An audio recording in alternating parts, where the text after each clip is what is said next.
If everyone can start to take a seat, assuming there is one.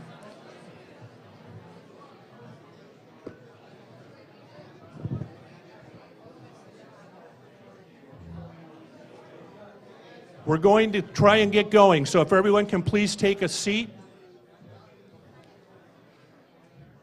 You were assigned tables. There's more people than tables, so we're going to just try and move in, find a seat, a chair somewhere.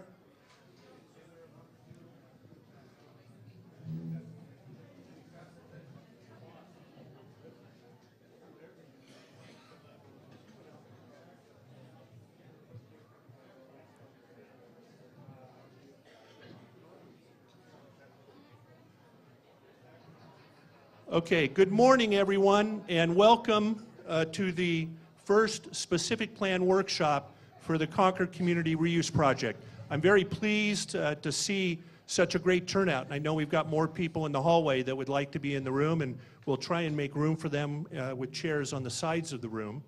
My name is Guy Bjerke, and I'm the Director of Community Reuse Planning, so I'm the lead staff person for the project, and we're very excited to hold this first specific plan workshop so we can begin kind of the last several steps that we need to take in order to get the redevelopment of the base off the ground and moving.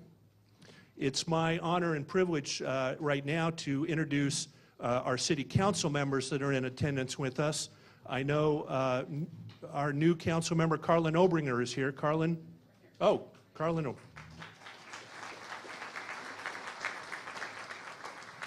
Our Vice Mayor, Eddie Burson, is here. Thank you. And our Mayor, Laura Hoffmeister, is here.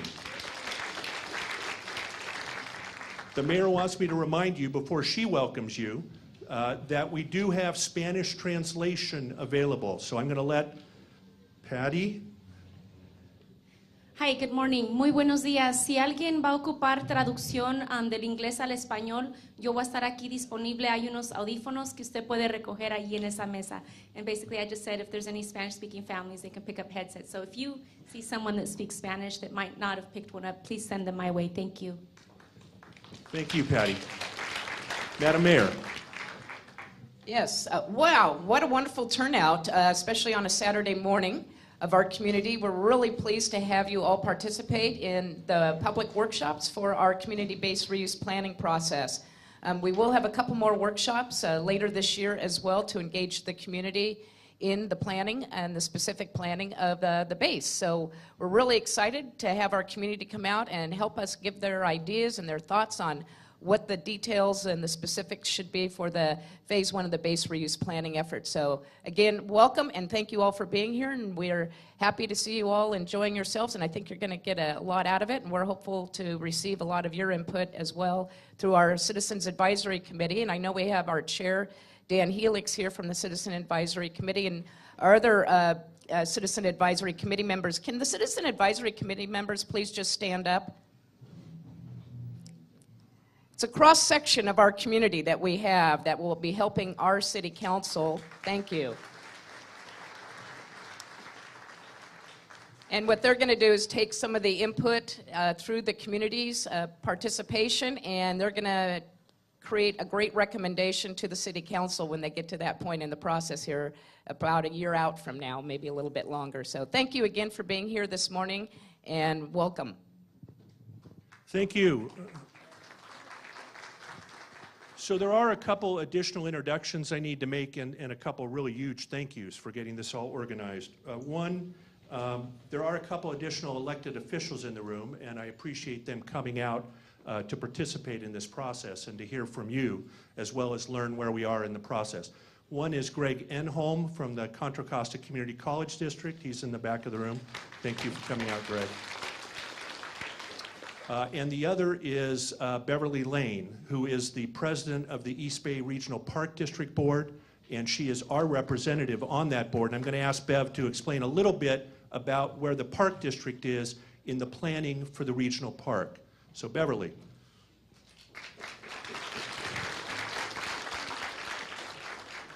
Thank you, Guy. As many of you know, it's been a long process, and I found I found my citizen advisory badge from a few years ago, which I'm wearing today. I'm really pleased to say a few words on behalf of the East Bay Regional Park District today. What we have been doing is focusing on planning and partnerships. And our commitment to the City Council in Concord was that we would move in a rapid way for the Park District in planning the new park, which will have just about 2,500 acres.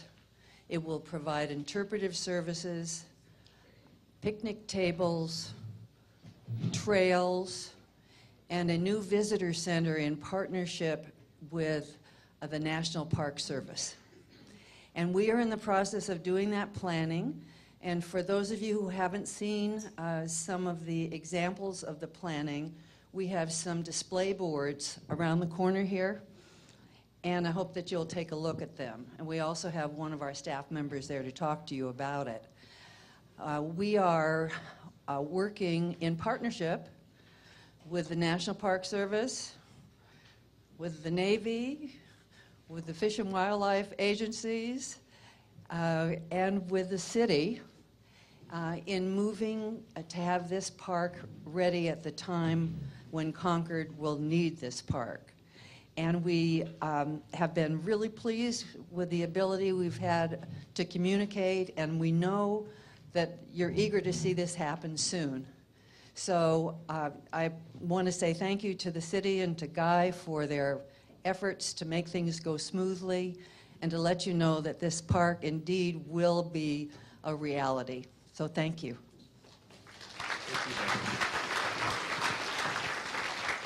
Thank you very much, Director Lane. The city manager of the City of Concord is with us here this morning as well, Valerie Barone. In the back of the room is the community reuse planner, Joan Ryan. Joan will be the lead staff person on the specific plan process. So you need, wave your hand, Joan. There we go. There's Joan. And then sneaking in the back, who I need to say a big thank you to, is my assistant, Pam LaPercia, who helped organize all of this and actually runs the base. Wave, Pam. Thank you. There are, I think, one or two other department heads in the audience. One, of course, has been working very diligently at the sign-in table, and that's our city clerk, Joelle Faulkner. So let's hear it for Joelle and her team. And then our Park and Recreation Director, who is going to play a key role in many aspects of this specific plan, is also with us here today, Steve Voorhees. Where are you, Steve? There we go, over here. Thank you. So I guess what I want to kick this off with is, you know, we've been working on this process for over 10 years. And so I'm curious how many people in the room have been to raise your hand if you've been to a previous workshop or meeting about the base reuse project. Okay, so some of you know what's going on. Okay, that'll make life interesting. Today's workshop is being recorded for later viewing on our local government cable channel and from our city website. The purpose of today's workshop is to review the project's history, the adopted reuse area plan, and seek initial public input on the specific plan. Our workshop format includes three components: initial presentations, tabletop discussions, and then report outs from each of the tables, so that everyone in the room gets a sense of some of the priorities and some of the information that you, the community members, think is important. The back of today's agenda also provides space for you to give us your comments or questions. So there's lines on the back of the agenda. If you have a comment or a question that somehow doesn't make it into your table discussion, or something you want a specific answer on, put it on one of those sheets, and there will be extra agendas and extra comment cards throughout the day, throughout the program. There are boxes throughout the room, so when you get done with the comment, and fold it over and stick it into one of those boxes. If you have a very specific question, put your email address on it, and we'll do everything we can to get you the answer to your question, or tell you where the appropriate point in the process is to raise that question. We're going to basically spend about 40 to 60 minutes on presentations before we get to the tabletop discussions. We're not going to take questions during the presentations. Like I said, if you have questions, put them on the comment form and turn them in. Or during the tabletop discussions, find me or Joan or another member of staff, and we'll do the best we can to answer your questions if there is an answer to your particular question, or we've come up with an answer to your particular question. There's a lot to tell you and a lot to discuss, so I'm going to get started. My topic is a little bit of the reuse history, and this is a slide that basically reviews the agenda for you. Again, project overview, area plan overview, specific plan. Then we'll take a short break, which, you know, we say 5 minutes, but it's never 5 minutes. Then we'll do the tabletop discussions, take another break, and then we'll do presentations out where each table will get 2 minutes or so to explain what some of the key things that were discussed at their table are to the group at large.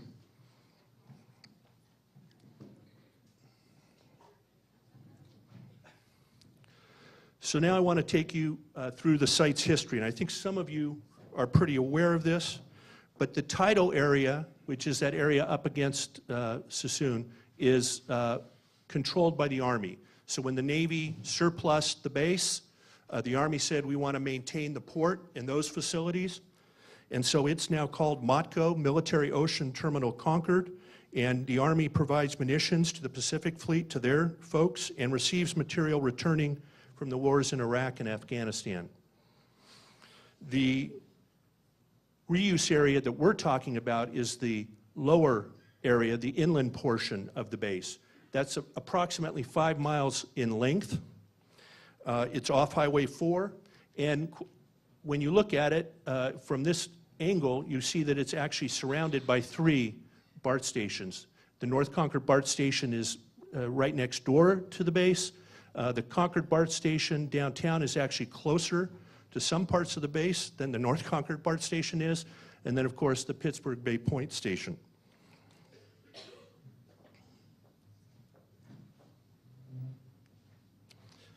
This slide is designed to explain to you and show you exactly how desolate the base truly is.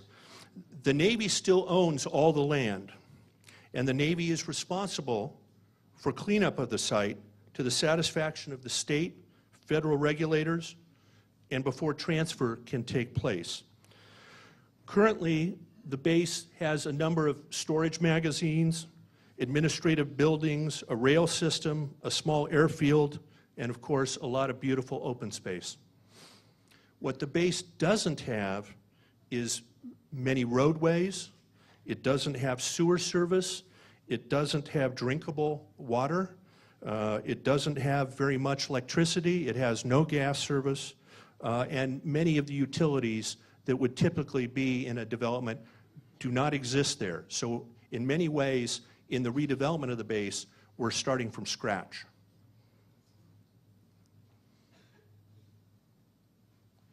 These are some pictures from the interior of the base. Obviously, this isn't a recent picture because it's nice and green out there now with all the rain. But as we all know, having lived here and grown up here, that's what those hills will look like in just a matter of a couple months, ironically. But these are just showing you different aspects of the base, the way it currently exists.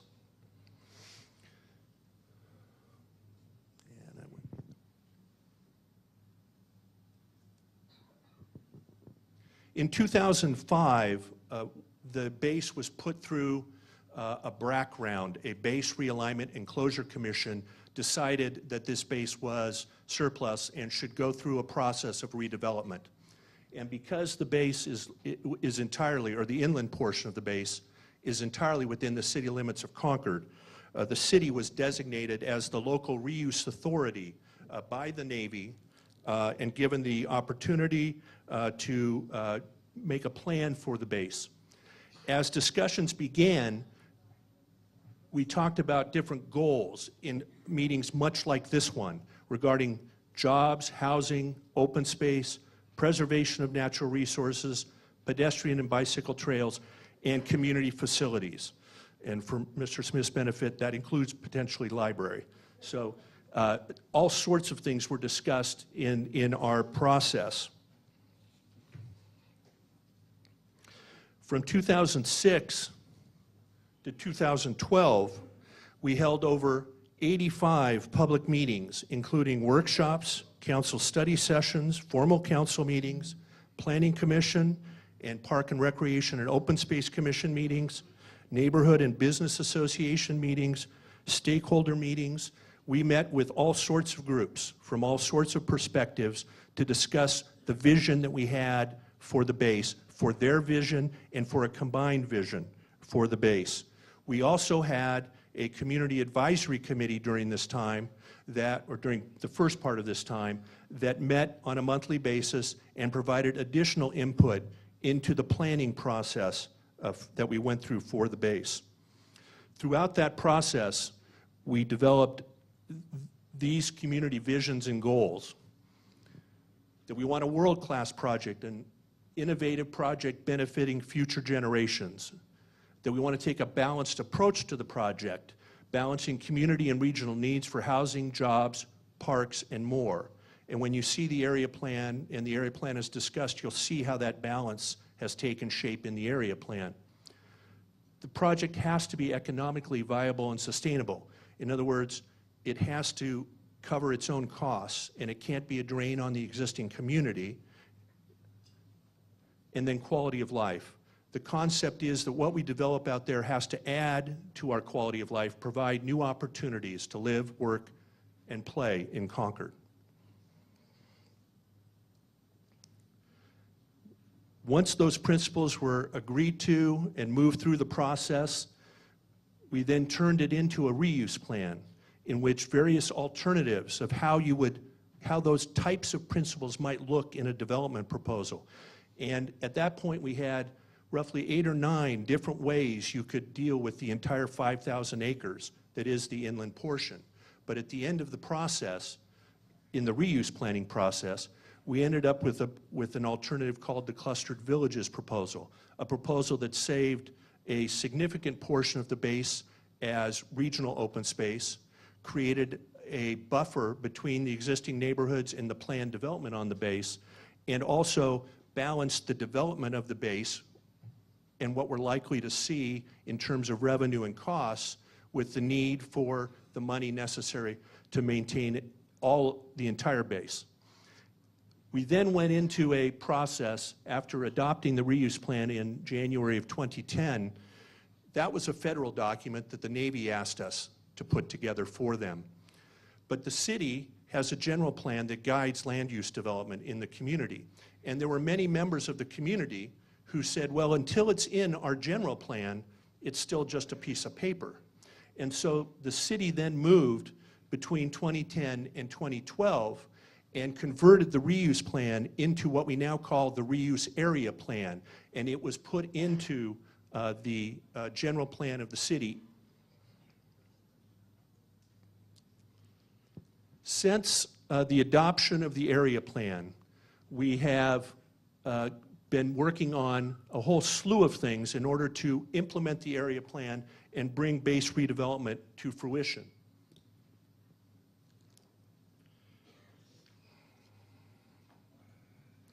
We are negotiating with the Navy the value of the property and how much the Navy may receive as part of the transaction. We are also assisting the Navy with the environmental permitting they have to go through in order to make the transfer of the property happen. We're also monitoring the remediation program that the Navy is implementing on the different contaminated parcels that exist on the base. We are fortunate in that this is one of the cleaner bases in the Bay Area. Of all the bases in the Bay Area, this is one of the cleanest because mostly it was used for storage. It was not really used to make anything. And so while there are some contaminated parcels on the base that are being cleaned up, they're not as many as some of the other sites and some of the other stories you hear about other base redevelopment projects.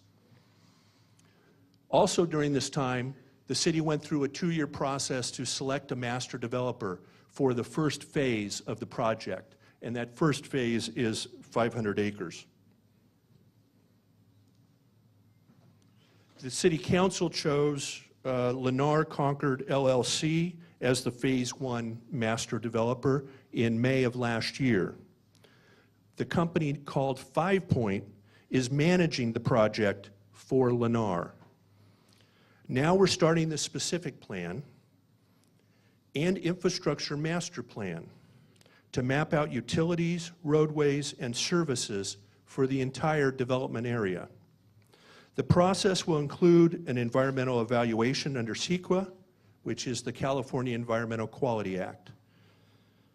There will be additional community workshops during this process, and further, the City Council appointed a new 13-member Community Advisory Committee to encourage public participation in the process and provide their own input. They meet every month at 6 p.m. on the third Tuesday in the council chambers, and those meetings are recorded, broadcast, and also available to review from the city's website.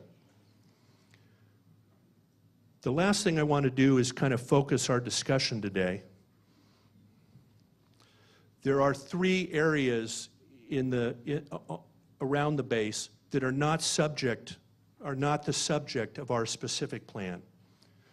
North of Highway 4 is the First Responder Training Center.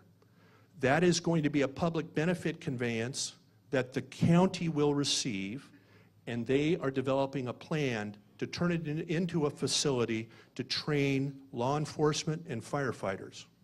They're already currently using it to do some hostage drills and SWAT team drills currently. The other area is this area next to Olivera Road, which is we now refer to as the Coast Guard property. That was Old Navy housing, but as the Navy surplus their properties, the Coast Guard asked for and was given it, much like the Army asked for the title portion and was given it. The problem with the Coast Guard property is that housing is full of asbestos, and so it can't be lived in currently. The Coast Guard is trying to determine, and has spent a couple years trying to determine whether they want to retain the property and redevelop it as Coast Guard housing.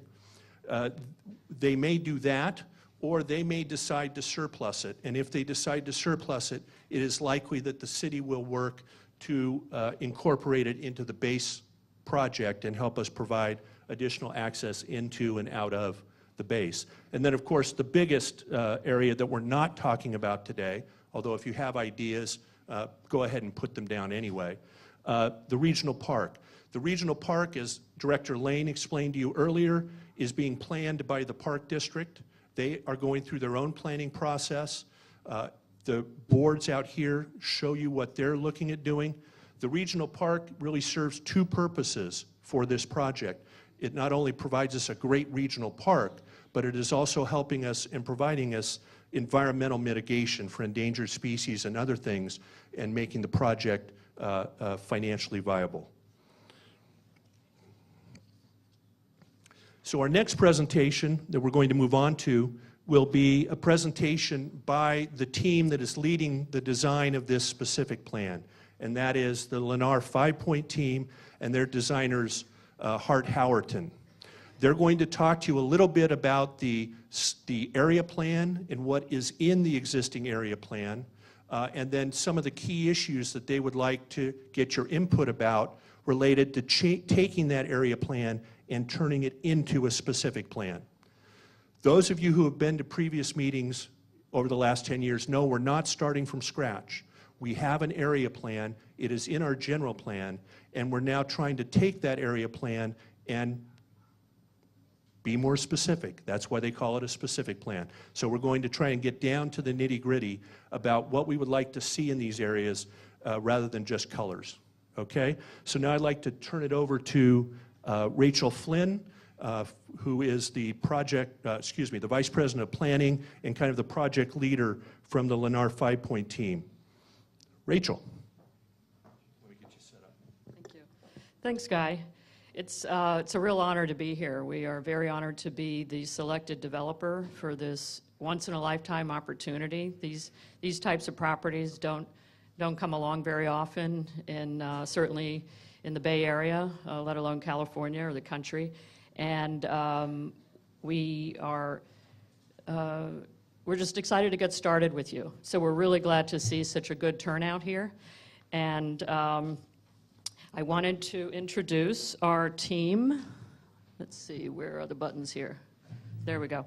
So as you can see, we have a very large team of experts who are going to help us with the process, help you all. And the two main ones are Hart Howerton, and if they could just raise their hands and/or stand. So if you have questions later or want to talk to them, please feel free to approach them. Dave Howerton is in the back. And then the project manager, Aaron Ashley, is up here with me, and we're going to tag team on this presentation. So please feel free to approach any of us after. The other big team is CBG. They're a local engineering firm. And I believe Todd is here, and who else? Oh, Angelo is in the back, and Todd. So if you all want to talk to them, or I'm sorry, Jason, Angelo and Jason. So if you all want to talk to them about infrastructure and all that fun stuff. And then we have NGO, Uri Eliyahu is here with Todd. So please feel free, again, to approach these people. So Lennar 5 Point is actually working on 5 major master developments in California. 2 are in Southern California and 3 are up here, including Concord. So we know how to do master developments, get the financing, figure out the marketing. We've hired really good planners, but we need to hear from you. We need your help. We want to know what's in your hearts and minds about this next level of detail. As Guy said, we're getting specific, and we need to know what are you thinking when you imagine this place? And we're going to go through a bunch of slides to kind of grease the wheels and get you thinking about what you like about Concord, what you think where it could improve, where else you've been in the world that you really like and you want to see happen here. What does world-class city mean to you? I mean, we might get 200 different answers today, or we might get a couple. So we need to know that. And let's see, we'll start here just showing you regionally how important this is. Look how dominant that site is, the red in Concord, when you think about the whole Bay Area. And it's the largest tract of land that remains here with the 5,000 acres. If you zoom in, the gray is the city of Concord, and the colored part is the area plan, and along with the East Bay Regional Parks. The 5,000 acres is about a quarter of the size of the city of Concord. It's huge. I've been in the planning and architecture business for decades, and I've never seen a piece of property like this in a city. It's just remarkable. And you all have done a great job to get it to this point and figure out how to preserve land, how to develop land, and move forward. It's a huge, huge site. Look how big it is when you lay it over San Francisco. It covers the whole downtown. It goes from the Presidio all the way down past Mission Bay. If we lay it over the 680 24 corridor, it touches Lafayette, Walnut Creek, and goes all the way down to Alamo. That's huge. So we show you this because we want you to keep in mind the scale of this project and that there won't be one center, there'll be multiple centers throughout it. And what would that mean for you? What would you want if you were to live, work, or play here? Or just visit? And to think about the many facets of an area when it's that large. Here it is 3-dimensionally. So we don't want you to think of it as just a 2D plan anymore. This isn't just colors on a map, as Guy said. This is in a real living, breathing place with hills. Even, I might call those mountains to the east, but hills. Existing infrastructure. You're working with an existing city, obviously, that this needs to be wedded into. And how do we do that in a way that addresses the needs of the neighbors, the existing businesses, and others in this community? Again, as Guy mentioned, the area plan was done over a 2-year period, approved by council 5 years ago. 3 books. So the first one was the vision and the standards, then the technical chapters, and then the climate action plan. We are very clear about this area plan and that this is our foundation to work from. We're not starting over. This is our foundation. And we want to work with you to make sure the goals are adhered to. So when we're trying to figure out, well, where should that road be, or how should that area be designed? We always go back to the goals and principles to help guide us. What did we say we wanted for this community? The area plan has up to 12,200 homes. That's a lot. So from single-family dwellings to condos, to townhouses, a whole range of housing types, senior living. And 25% of that in the plan says that it will be affordable. Over 6 million square feet of commercial, so that can be flex space for industry, it can be an office, it can be retail, a whole range. Obviously, the open space, parks and greenways within our 2,300 acres as opposed to the whole 5,000 acres. There's a whole lot just in the area plan. And a higher ed campus that this community feels very strongly about trying to obtain. So obviously we'll be working with the community on that. We're doing phase 1, which is 500 acres of the 2,300 acres. And in that, there's almost 4,400 homes at 25% affordability, 1.7 million square feet of commercial, and again, open space, parks, and greenways. These are our commitments that our company worked out with the city to develop a specific plan for the whole area, not just the 500 acres, because we thought if we look at the 500 in isolation, it's just not a good way to plan. You need to see how it's all connected. So we do the specific plan, we look at everything, we do the EIR, which is CEQA, and then it's done, and the council approves it, and you can move on. And whether we're a future developer for the other land or there's someone else, they're ready to go, and you don't have to wait years to get new entitlements.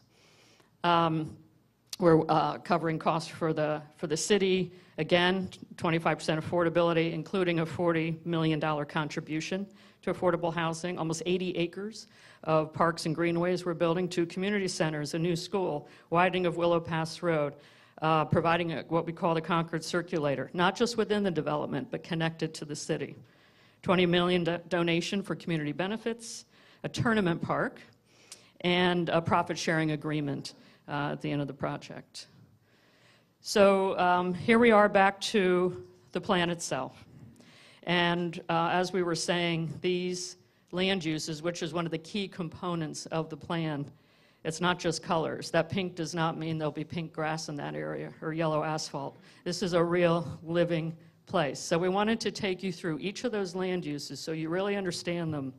And then you can provide information to us to tell us, again, what's in your hearts and minds about what you want for those areas. We're going to show you some images on what we have in mind, and then when you sit at your tables, you can start drilling down and write down your thoughts, draw your thoughts, share your thoughts with your fellow citizens. These are all the green spaces just within the area plan. So the East Bay area is not shown in green. The most significant one, let me see if my laser pointer works here. Hold on. So, oh, there we go. Okay. That's the tournament park, city park. This is a ridge that comes through. If you have a chance, please look at the model. It's out there in the lobby, and you'll get a sense of how the rolling hills are situated throughout this site. It's both a challenge, but also a real opportunity. They add to the beauty, add to view sheds, but we have to keep those in mind as we develop. And then we have what's called the green frame between the existing neighborhoods and the new ones. So, and new trails along the creek. Creek will be restored all along here, if you aren't familiar with Mount Diablo Creek. So, some images to think about. Like, what if you're standing here on this ridge? Or what if you develop a little park here? What would that start to look like? So this is actually a view of your community. So you can have development and preservation of open spaces and create great parks greenways, and they can all blend together, but it has to be done well. That's why we brought on Hart Howerton, who knows how to do these things, planning, architecture, and landscape architecture, and they can meld together so that we capture what's really great about this community. From the tournament park or the city park, this would be a view. It would be right in the backyard. That'll be forever preserved because that's in the East Bay Regional Parks District land. Imagine being on top of the ridge and walking along, walk your dog or visit with friends, and you can still see the development all around you. The creekway, when it gets restored, and the pathways. Imagine having 3.5, 4 miles of unobstructed bikeway, pathway. Is that the kind of thing you want? I don't know if there are places today where you can just go run for 4 miles unobstructed, but we have an opportunity to do that here. So we need to know what your needs and wants are. Great parks here already. Todos Santos, I think, is one of the great American public spaces that you all created. Where else can we have this kind of thing to bring community together? Whether it's for an event or someone just wants to read a book or go play with their child, what kinds of needs do you have in those little smaller parks? Here's one that Lennar 5 Point did in Southern California in the El Toro Marine Corps Air Station that's now been transformed into a whole community with thousands of homes, very similar to what we have today. And look at all the uses. So you have the playground to the right, and you've got open fields where someone can kick a soccer ball around, and then the parents can sit at the bar and have a margarita while their kids are playing. And the tournament park. What we hear is the closest tournament park is in Davis, or begins with an S, Stockton. What if you could bring that here? Imagine the economic draw that could be, people from all over the region or state coming to play tournaments here. And then how can you have land uses around that actually complement it? What about urban ag? We're hearing a lot about local food. You are further out, you're not in downtown San Francisco, you're further out, so there's real opportunities to grow food and to make that part of your local economy. It's becoming more and more popular throughout the country, particularly California and the Bay Area. Look at all the things you could be doing. Imagine if you had that along the edge of one of the villages and bringing community together. What about this? This is up in Davis, and it's between an existing neighborhood and a new area. Then we get into what's called TOD. So the purple, you have dark purple, medium, and light. And the darkest is the densest, so probably 5, 6-story buildings. And then you go down to maybe 3, 4-story, 1 to 2 stories. So it, whoa, let there be light.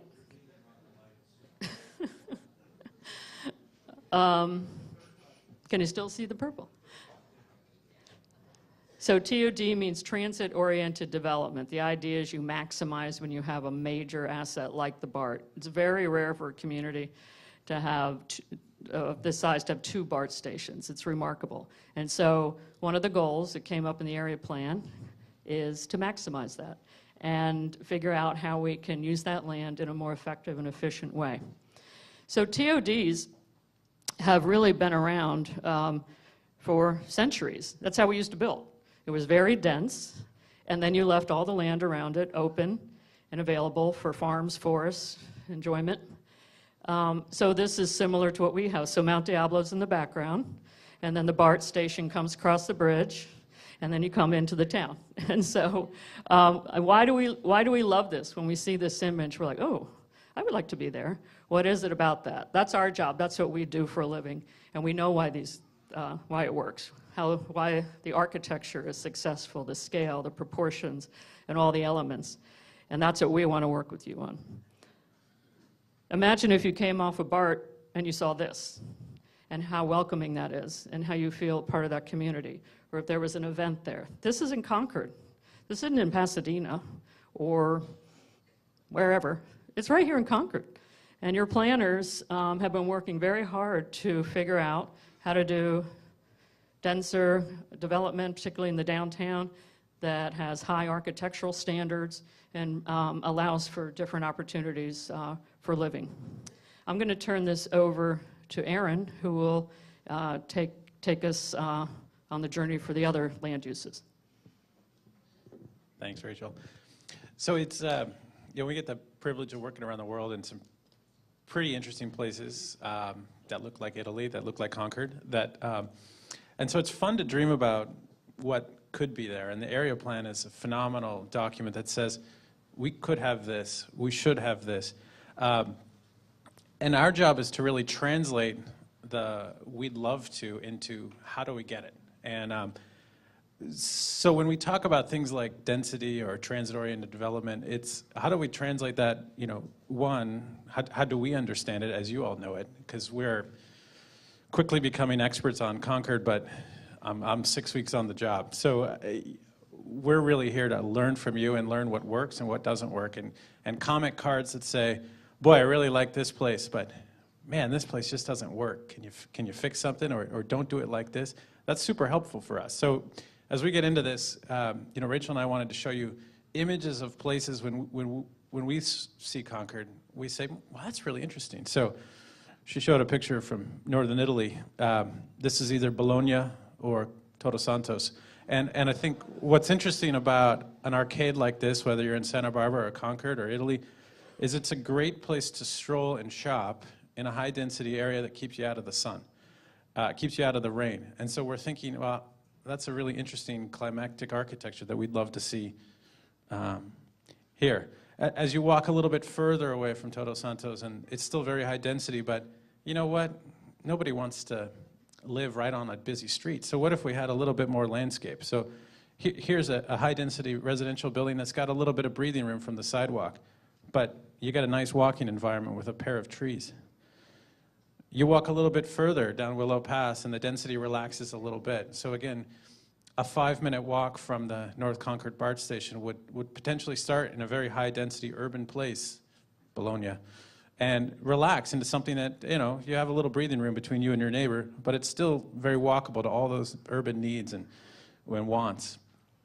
And it's a great sidewalk. I mean, I think what we're impressed by in Concord, whether it's the parks, the open spaces, or the streets, is there's really terrific lessons for us to apply to any new land that gets developed in Concord. And I think, as Rachel said, we can't say enough about Todos Santos. It's remarkable that, in certain parts of the world, squares are a big deal, and they're sort of a prototype of how you build a city.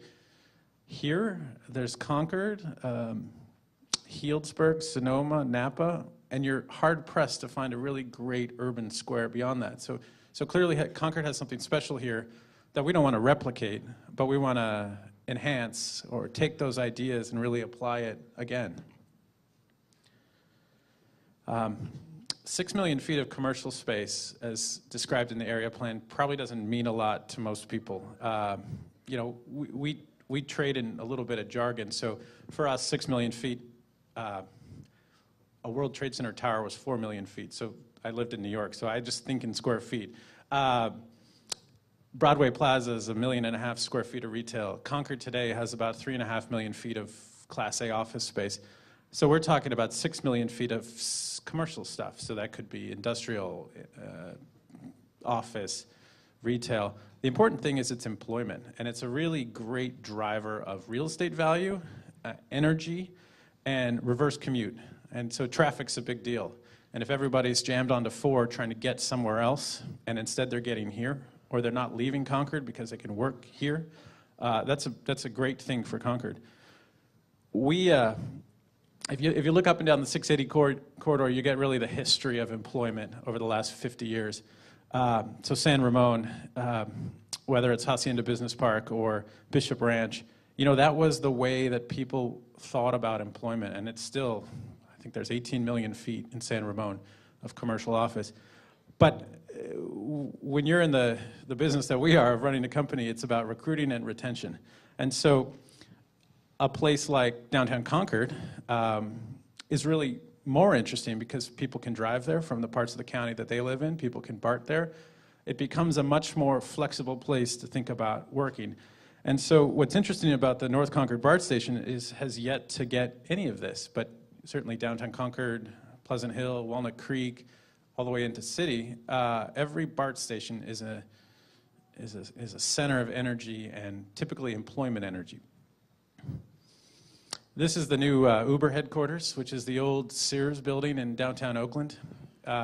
When you think about the workplace of the future, and this whole session today is about thinking about the future, the kinds of folks that are the young, creative workforce are looking for different kinds of places to work. So whether this looks like an office building or the ferry terminal, it's kind of a hard place. But when we're thinking about how do we create great sites for employers to come in here and do something interesting, we're thinking about the ways that people are working. This is another co-working space in the uptown neighborhood of Oakland that was built a couple of years ago, or sort of rehabbed an old auto parts shop.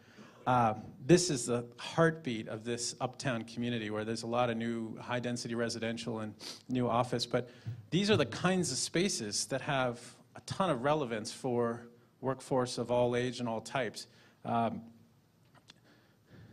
This is a different kind of a density, but the same kind of idea. This is in Sebastopol.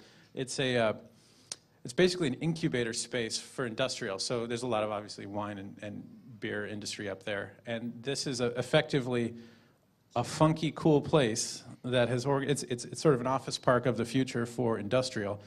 And they program it, bring in food trucks, bring in the like. But if you're going to start a winery or you're going to start a small business, this is a place that you can kind of get your feet wet, grow up in, and then graduate to more space somewhere else in the town.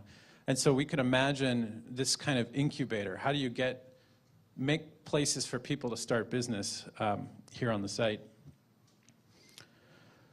If you sort of made a list of the half dozen things you'd want, if you could have anything, what are the things you'd want to make a really strong community and to really kind of impact real estate values and just value in general?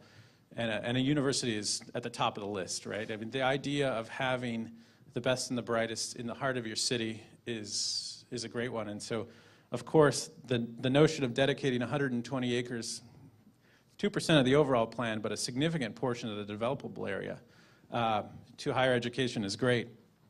There happens to be a good basketball team locally. Now, St. Mary's has 400 acres. Most of that's hills. But it's a really terrific example of California college. And so this core area is about 120 acres.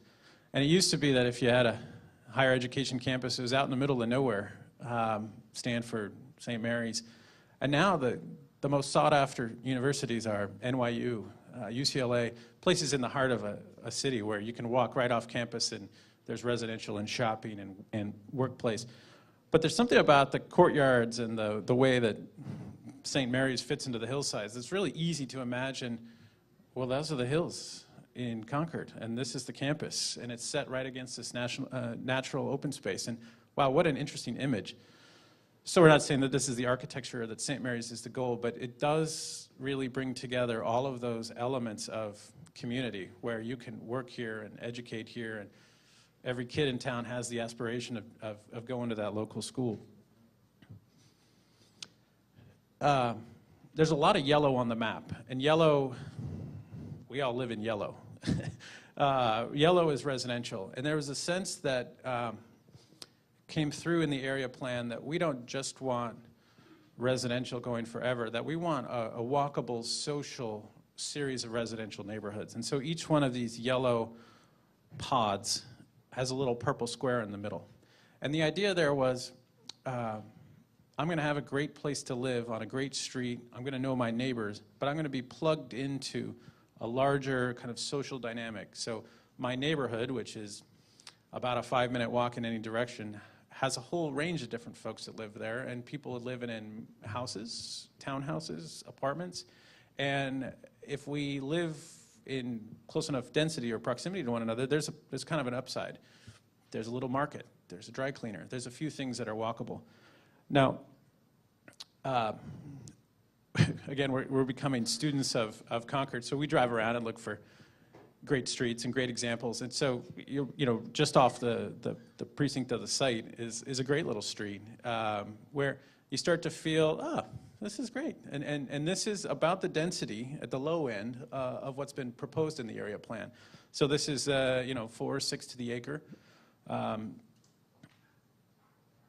This is slightly more dense, but it starts to check the boxes in our minds of, okay, we've got sidewalks, we've got the right kind of address on the street where it feels like it's easy to go outside and meet your neighbor.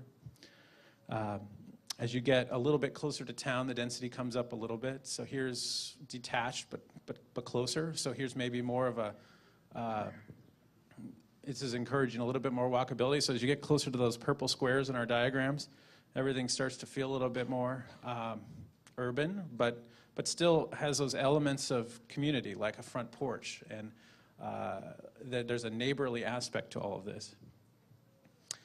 This is a Lennar 5-point project in Southern California, but it started to feel like the density that we're talking about. So this is probably 10 or 12 to the acre. And so when we talk about these units per acre, it's again kind of more planning jargon. The area plan has housing that ranges from 4 units to the acre to 90 units to the acre, and everything in between. So this is 12. Now the bulk of that is in the 6 to the 20. And I think in future sessions, we'll be able to talk more about that. One thing we wanted to just sort of get out there is that our objective in a specific plan is to take all of the great ideas that you as a community have expressed through the area plan and put it through the lens of, would someone invest in this? Would it get built? Is it an idea that can get made real? Because if it's not, for some reason of some kind of obstacle, then we want to be able to share that input with you and kind of go back to the drawing board and make sure we've got it right. So one of those ideas was that each of these purple squares represented an opportunity for shopping. And if you think about the way Concord works today, there are those little moments. They're kind of like village centers in downtown Dublin, or Danville, sorry, or downtown Pleasanton, are of that scale of sort of a 1 to 3 story little walkable Main Street. And the purples implied that. We do think there's real value in having one or more of these places where, I don't have to go all the way downtown to get groceries or to get my dry cleaning or to get a haircut. But I may not have one in every neighborhood because not every neighborhood wants one of those. And so those are some of the things we're wrestling with. And along Willow Pass, there's an opportunity for a really interesting village center that could bring together a small hotel that might be next to the tournament park or a series of retail and restaurants. So we're trying to study Concord as it exists today and basically what are the rules of retail? What are the rules of commerce that have grown up here? And clearly along Clayton Road or along Willow Pass, you have this intensity of commercial use. And about every mile and a half, you have a grocery store. And, if you run a grocery store and you're thinking about, is there enough demand for a new grocery store? It takes about 5,000 homes to justify a Safeway. And so we're starting to think about our site in those terms. This is a mile and a half from the edge of the site to Route 4. So there should be a grocery store there, probably. I mean, it makes sense. You've got a lot of folks driving there on their way home. How do you make it easy for them to pull in, grab some groceries, get back on the street, and get home? So those are the kinds of things we're wrestling with, and how do those commercial uses complement residential? So some folks will want to live real close and be able to walk to Safeway, and other folks will want to drive. But the idea is that this area plan outlined ways in which this could be tackled. So, this purple square and this purple square makes a ton of sense as a grocery store. This purple square, maybe it does, maybe it doesn't. Maybe there's some other kind of hub of activity there that isn't a grocery store. And those are the things that we're trying to sort through is not just what do we want, but what is the market going to support? To change gears away from the area plan to how we interpret the area plan, or how do we kind of take the great vision that you all expressed through the area plan and then make it real, right? So that's really our objective. And the first thing we are getting to know is, one, Concord as it exists today, what the community, how it works, how things have worked, what's working well, what's not working as well, but also the land. What is the land saying? And so, if you drive anywhere around the Bay Area, the great communities are ones that feel right with the land, So I live in Oakland, and I drive on a street called Alcatraz. Now, Alcatraz has a view to Alcatraz, and it's really kind of an interesting street because it has this great connection to the place. So one thing that jumped out at us is that this is not a flat site. You've got these incredible hills that really are the boundary between Concord and cities to the north. But you also have this really interesting ridge that runs through the site. So this is a relief map that shows that ridge coming through the site.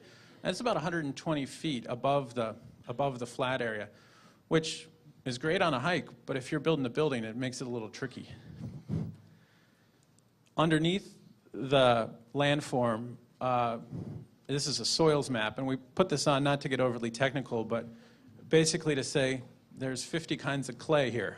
And if you've built a building on clay, you know that it can be tricky because it expands and contracts. And there's certain kind of building that does really well on clay, and there's certain kinds of buildings that are more challenging. And our job is to create the conditions for development here in a way that is easy. So if you want to develop an apartment building, you could come here, and we've made the conditions relatively easy for you to do that. Basically, we've erased as many impediments to the marketplace as possible. But we're also trying to celebrate everything that's really interesting here. So up and down the 680 corridor and the 24 corridor, views of Mount Diablo drive value. A street that ends in a view of Mount Diablo, a backyard that has a glimpse of Mount Diablo, a roof deck on an apartment building or an office building that sees the mountain, well, that's a really interesting place. We use some analytical tools to understand what can see the mountain. And so everything in green here, light or more of a yellow color, has views to Mount Diablo. Everything in blue actually has a view to the bay. And then the dark green has both. And for the most part, the regional park has phenomenal views. So it's going to be just an exceptional place to spend time and hike. But even within the site, if we're smart and sensitive to how all the streets and blocks are laid out, those views of the mountain can be shared with everybody. And so, I think we keep coming back to views like this, which is actually taken from about where the tournament park is proposed. But throughout the community, it's how do those mountains sort of dictate ways in which we interpret the area plan. For good and bad, we have access to new information that wasn't around 5 years ago when the area plan was completed, like FEMA did a floodplain study. And so in dark blue or light blue running through the middle of the site is a flood map of the 100-year flood. And on years like this, it makes a lot bigger of a deal than it does in years like 2 years ago. But we need to think about how to sensitively work in and around this creekway. I mean, this creek could be a phenomenal amenity for the community, but we also have to be sensitive to how we develop around it.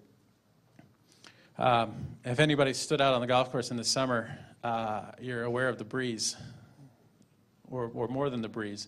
But what we're trying to figure out is how do you design a community that's sensitive to natural conditions, right? We've all been to cities where streets are like wind tunnels and your hair is standing straight up. And the idea here is to encourage breezes into our streets and blocks, but not ever have to deal with wind. And so there's a little graphic in the lower left-hand corner, which is some thoughtful work in the area plan, which said, if we could orient our streets a little bit differently than maybe the rest of the street grid of Concord, then you have the benefit of shade, the benefit of breezes, without sort of the nuisance of hot sun when you're walking down the street or really stiff winds. The site is remarkably devoid of nature. It's a huge piece of land.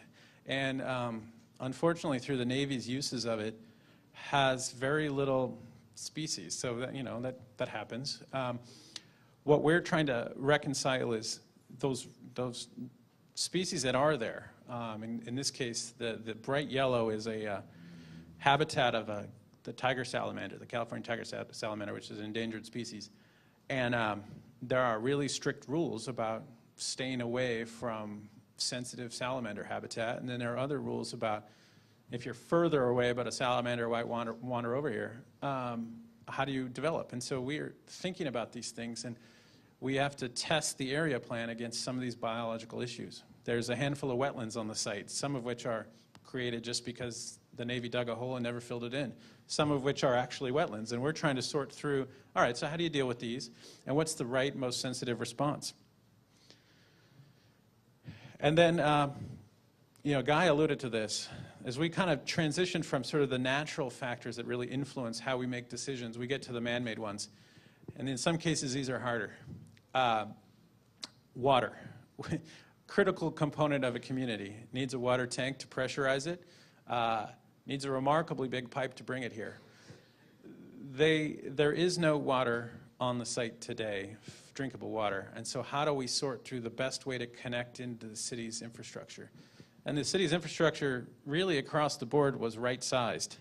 It was right-sized for a city that didn't include this naval base. And so now that we're thinking about, in this case, sewer, how do you negotiate sewer for 12,000 new homes and new office and new schools through a city's infrastructure that doesn't exist?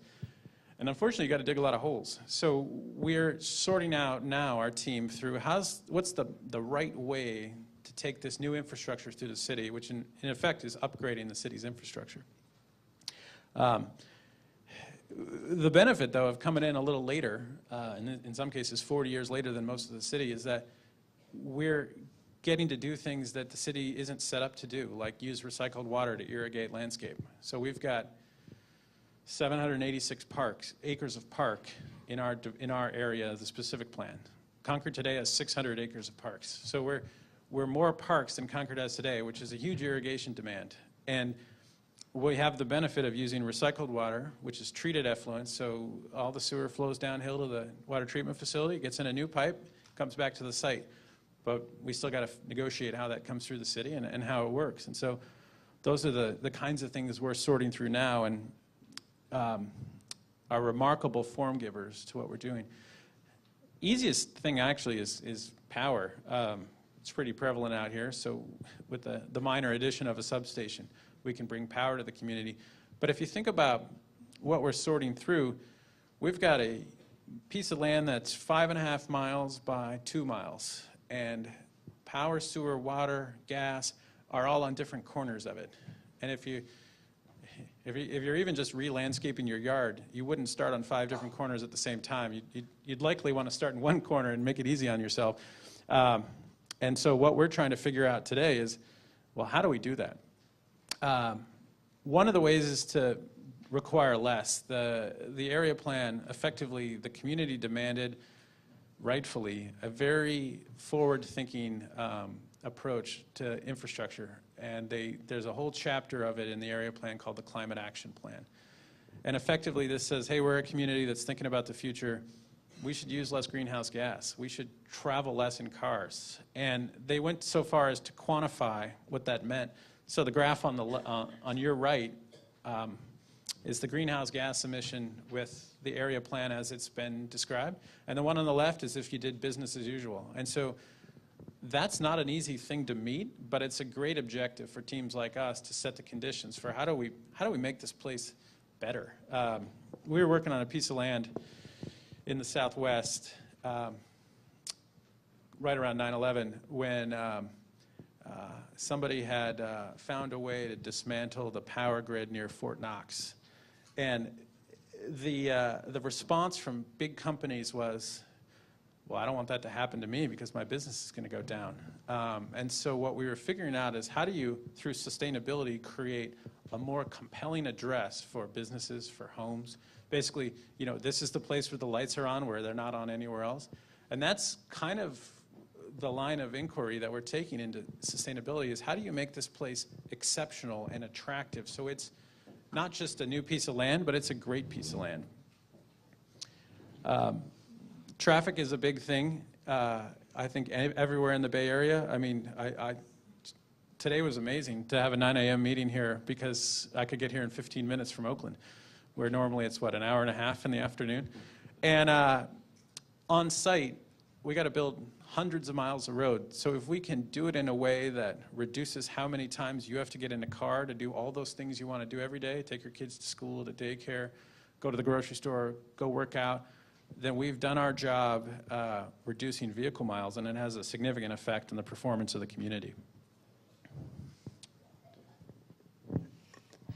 Thanks, Erin. So we have two more topics. One is neighborhoods, and the other is transportation. So a typical neighborhood from the center, where you see the yellow line, it should be a 10-minute walk. The radius should be a 10-minute walk. That's typically how we define it. So how do you develop the uses in the core to serve the people around it, whether it's your downtown or whether it's one of those villages we talked about or something else. So the core is so key. You have to feel like a place has a heart. And here again, we go back to Todos Santos because it's such a great example. When you see this, you just feel good about the place. You want to be there.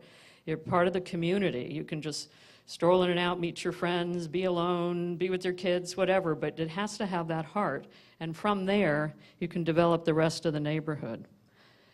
Look at all the neighborhoods that, if you look at that 10-minute walk, and then the bigger circle is 15, 20 minutes, there's about a dozen of them throughout this site. That's a lot. So what would each of those be? They can be many, many things, as we've been showing you in these slides.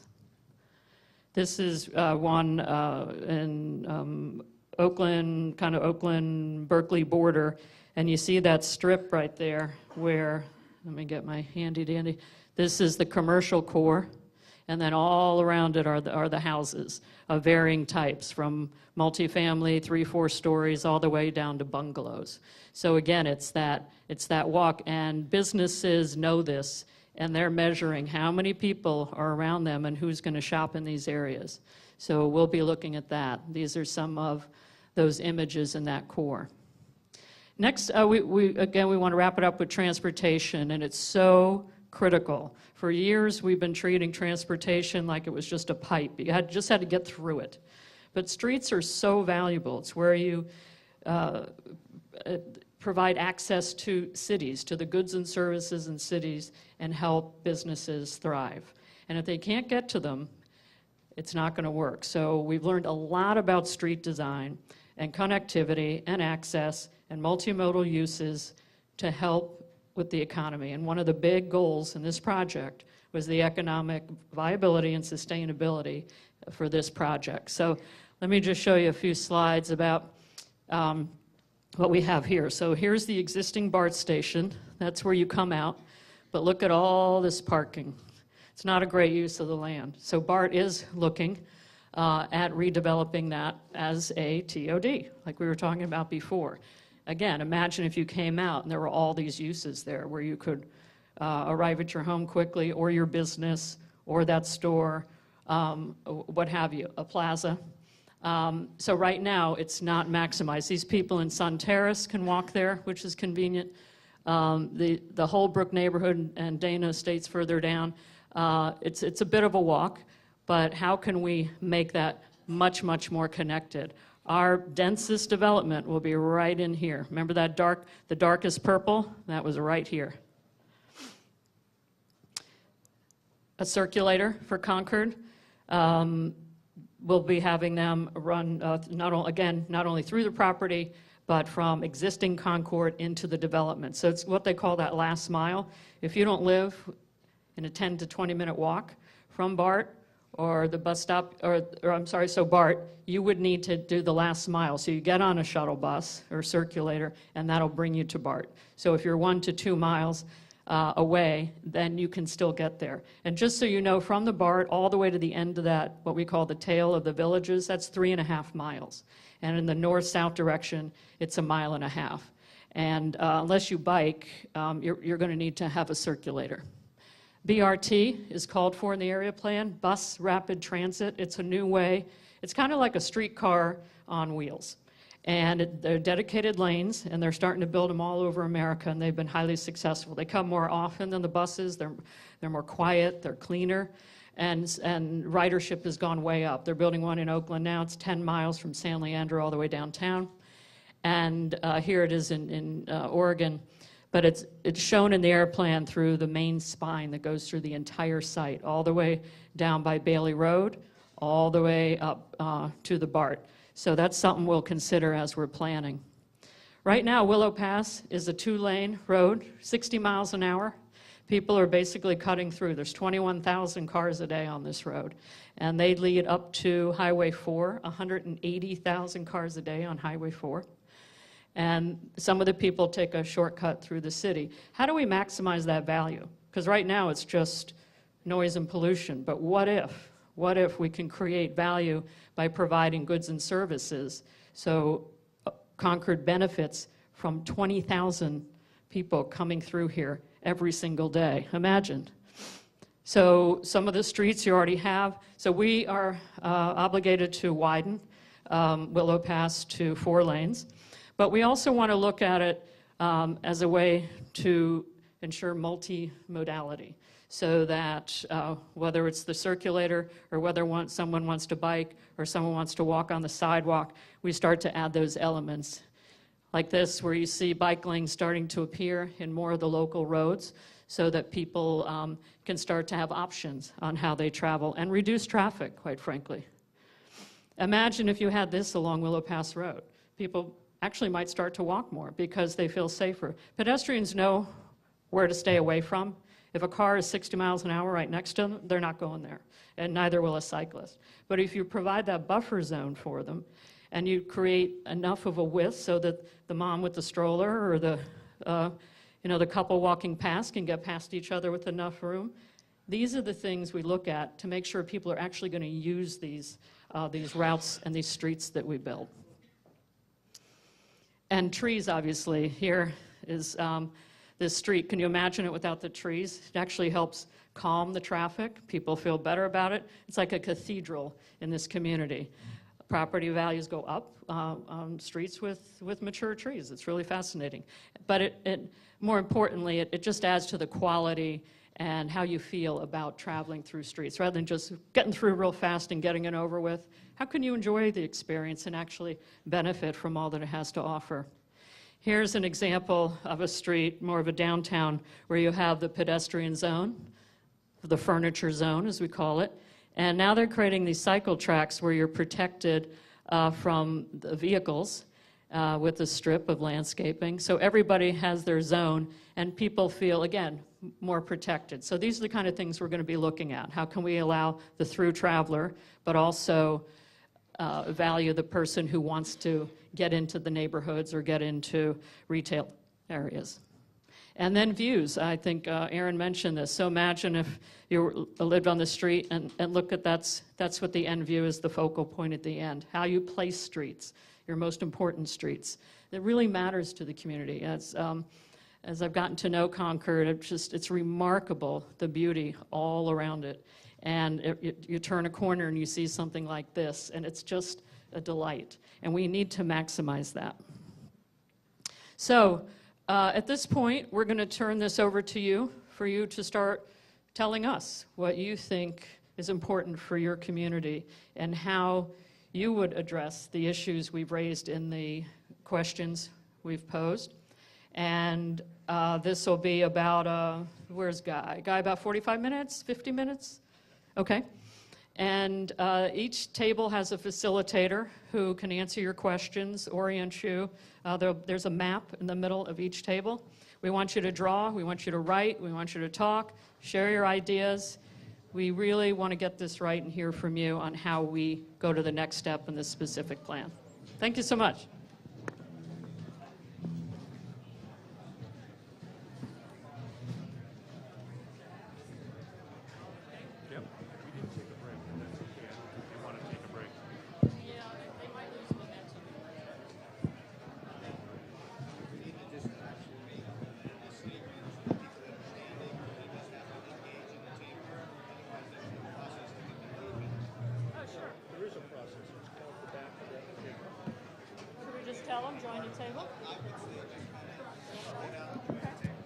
For those of you who didn't have an opportunity to get a seat at a table, try and join a table. I know there's more people than spots, so try and join a discussion at one of the tables. Thank you.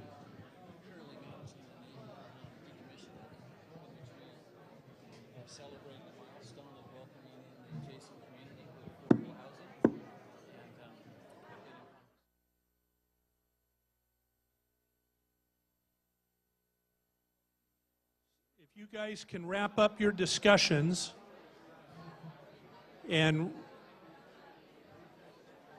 I said wrap up, not speed up. If we can wrap up our discussions, I'd like to try and keep our commitment to get you out of here by noon, okay? And the only way to do that is to get going on the next part of this process. So if I can have everybody's attention, or just one or two of yours attention, that's okay. Joan, thank you. Joan Ryan.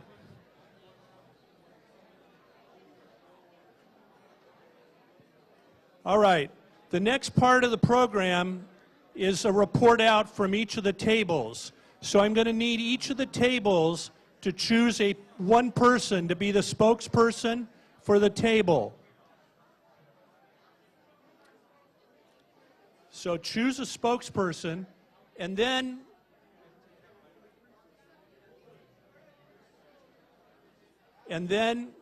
okay, can I have everyone's attention?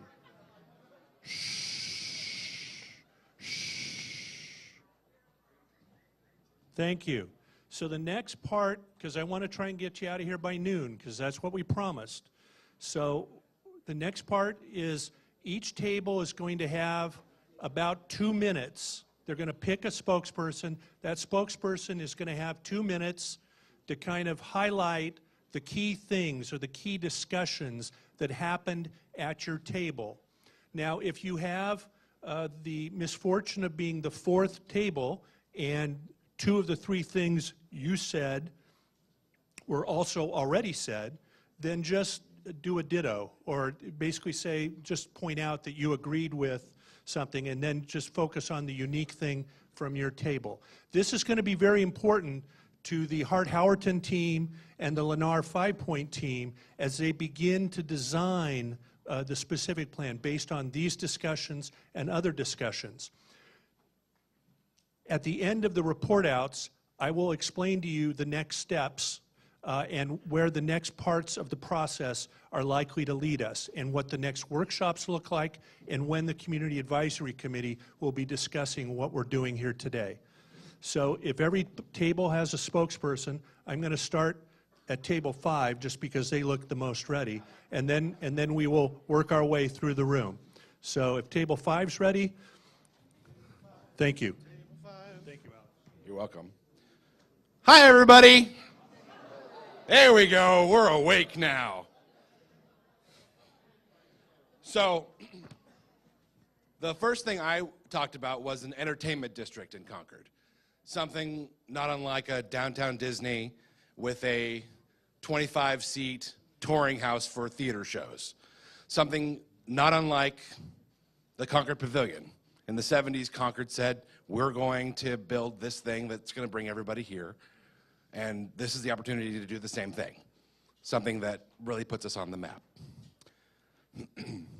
And we talked about a lot, better education, having the traffic through our schools, which are going to be built here in this new community, making sure that they're not so crowded.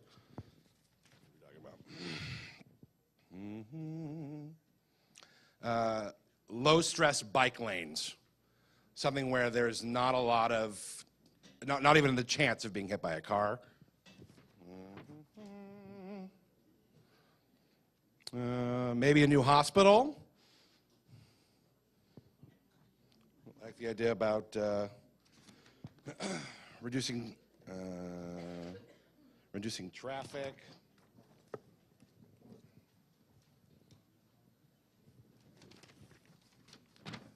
What are we going to do with police and fire services?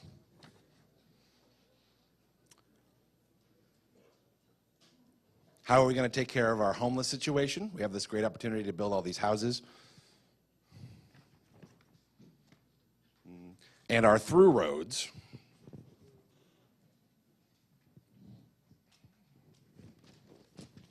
And a YMCA. More sports uses, building our community up through big events like sports. I think that's it. All right, thank you, Table 5. Let's hear it for Table 5.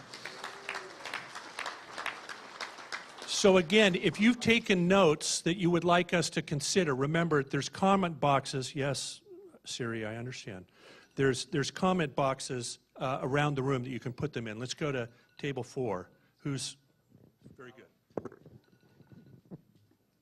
So we shared some of the same concerns.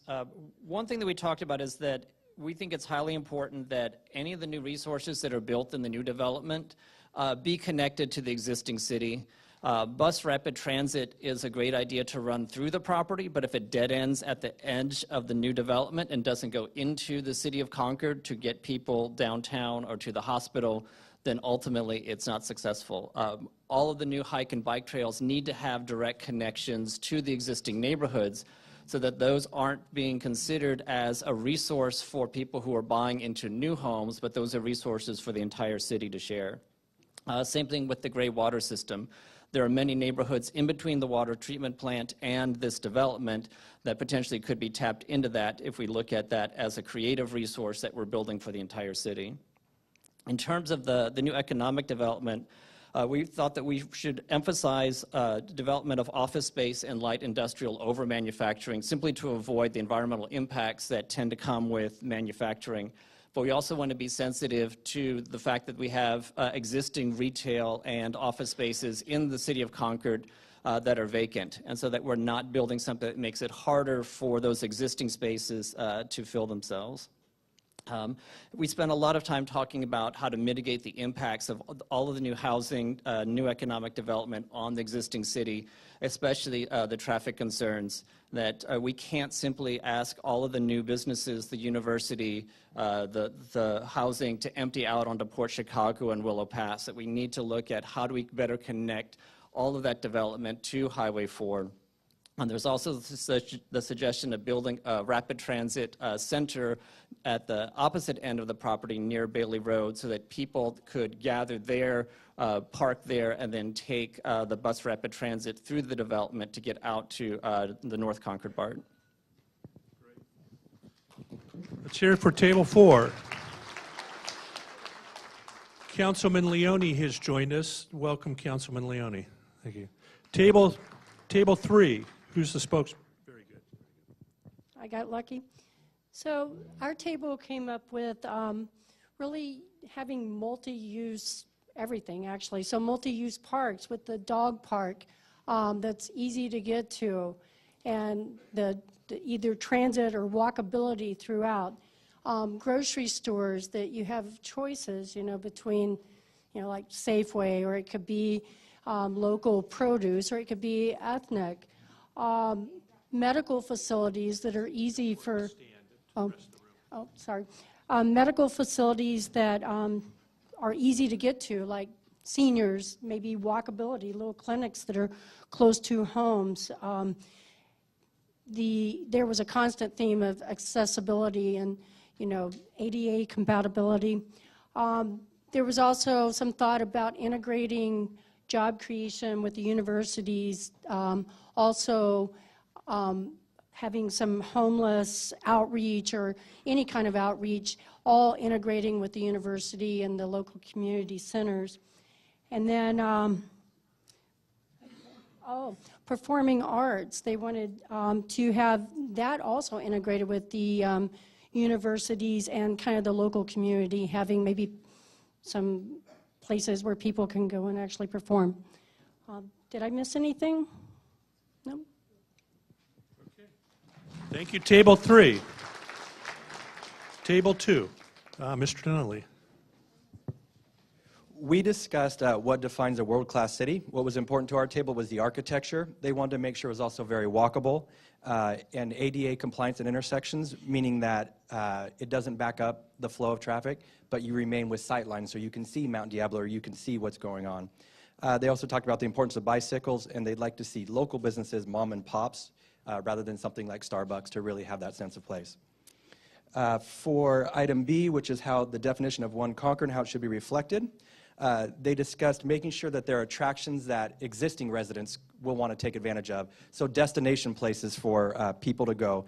So the notion of not creating two separate Concords, having one that serves everyone. And it was mentioned that schools are the glue that keep communities together, so schools were very important. And the notion of a library learning center combined with a public school in CSU or UC, so there's a range, kind of this K through PhD outlook. And then feeder buses to Barton downtown. Let's see here. Transportation, what was important was about Highway 4, the easiest way to get around, and the potential to connect Highway 4 to Kirker Pass and then get to Martinez Amtrak, that notion of having transportation that meets up one after another. And they like the idea of a shuttle, preferably free, that takes them to downtown and to BART particularly. What was also important is elderly service, because not everyone's a bike rider. So it was important that they make it accommodating to seniors as well. And bike amenities and storage were important. Commercial employment, R&D, med tech, they want to make sure it's a regional destination, living wage, something that draws employees who traditionally have been in San Francisco.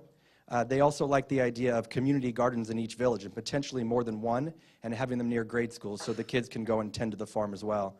And it was discussed about craft beer in the emerging industry, and maybe having growth of hops, malt, and barley out somewhere. And then an international, yeah, everyone. An international center that kind of has, something that attracts other people from different nationalities to learn. Thank you, Table 2. Table 1. Hi, we'd like to see more connectivity when it comes to more access from Concord throughout the whole area. Natural landscape, we would like to see allergy-efficient trees, native plants and trees to Concord. Also, we would like not to see big box stores come in. We would like to see more union jobs being provided, good paying jobs. We would like to see the scenery as comfortable. We do have a fear of gentrification. We also would like to see the pedestrians bike-friendly with safe buffers from cars, a solar grid for the community, parking structures with solar panels, traffic congestion. We'd like to see alternative entrances and development of BART. And we would also like to see affordable housing for, we know that they mentioned the 25%, but we would like to make sure that the seniors and the homeless services are taken care of. Thank you, Table 1. Now we'll go to Table 6. Catherine, who's at your, who's going to, okay. Very good, Todd. So we try to hit on some of the really big points here. Employment, One Concord, and traffic were the main topics. From an employment standpoint, hoping to see some research and development come into play, bring in the tech industry. But then from the local standpoint, we also want unique shops, restaurants, not chains. So I think one of the other groups touched on that as well. One Concord, the green belt is a great idea, but the idea of a perimeter might be a little too confining. So the green areas should probably run through some of the neighborhood hubs, and that would be a good way to connect everything. Within the greenways, benches, paths, you want walkways for both pedestrians and bikes, maybe some exercise facilities, and certainly some water features. From a traffic standpoint, there's kind of a two-pronged approach. We both want large arterial ways to be able to get in and out quickly and efficiently, but then smaller roads and pathways that are tempered to allow for bikes and pedestrians to get in and out more comfortably. This is also an opportunity to really emphasize those multimodal roadways, where that was the emphasis of the world-class transportation. So you've got safe bike paths, safe walkways, and possibly the BRT, and maybe even a streetcar. And we also had the idea of the park and ride at the end of Bailey to connect people to the BART station as well. That's it. Table 7. Darren. Well, it looks like everybody else is saying the same thing. The biggest thing was traffic. We're concerned with the traffic being wide enough to be able to occupy for safe biking, pedestrians, and the cars. Affordable housing is one, so it's ditto right there. The biggest thing that we have is right now locally for soccer fields. We have parents that are having to transport their kids to multiple cities to be able to play soccer and do tournaments. So even though I know we have a sports center dedicated here, it would be nice to make it like a one Concord with some of this green belt like the other ones are taking, maybe to make more parks to where we have maybe multiple fields of soccer and baseball and so forth, so they can have the families be more gelled into one unit and blending the neighborhoods together as one. Is also, like other ones have said, schools is a concern. Making sure maybe that if you're doing elementary and stuff, the micro farming come in so those kids can learn it, kind of like a 4-H club that they can do and learn. The 4-year university has been talked about, as I was one Concord. Light rail, talking about a light rail system to go from one end, like Bailey Road, like the hub that the other ones talked about, to come to the center of BART. Another one was for jobs. We'd like to see more like maybe R&D jobs and more manufacturing jobs than maybe tech firms, because most tech firms work out of their house. So we would like more people to bring in to actually physically have people working. One brought up an amusement park center, like someone else. Another one was if we're looking at a hotel to come in there, could we also get a convention center as well, and also an expansion of the airport, so that way if we have transportation, we don't have to go into Oakland, we don't have to go into San Francisco to fly out, we could fly out of Concord. Great, thanks. Table 7. Table 8, who's reporting out? Hope? Sorry if I repeat what some have already said. There's a lot going on. We didn't necessarily follow the agenda topic, but one of the things we'd like to see is to break up the density a little bit up by the North Concord BART station, to make it someplace where people enjoy being, by maybe moving a hotel up there instead of down by the sports complex. It would be near the actual place where people could ride BART instead of having to drive there. And a theater, so we could bring in the arts, an indoor theater that we have an outdoor one in Concord Pavilion, we could have an indoor one. It would break up the high density housing and move that around a little bit. We talked about traffic calming throughout the entire area, making sure that there are thoroughfares that go through, not just all up at North Concord BART, but that run throughout to the major thoroughfares. And we talked about having, trying to incorporate non-grid streets to maintain safety, so you have some roundabouts that makes it more safe for pedestrians.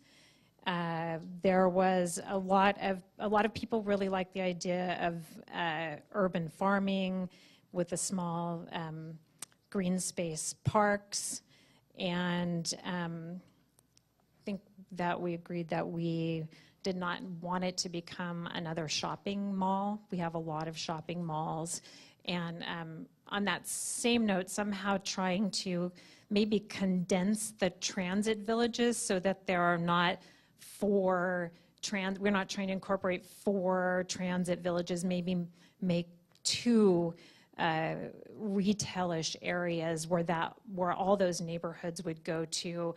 It seemed like we had a sort of a consensus that the transit villages near the existing BART stations haven't been that successful on their own, so having many might not be as successful as narrowing those down. And they also wanted to mention affordable housing, that it should be affordable to as much as possible. Thank you. Table 8. Table 9.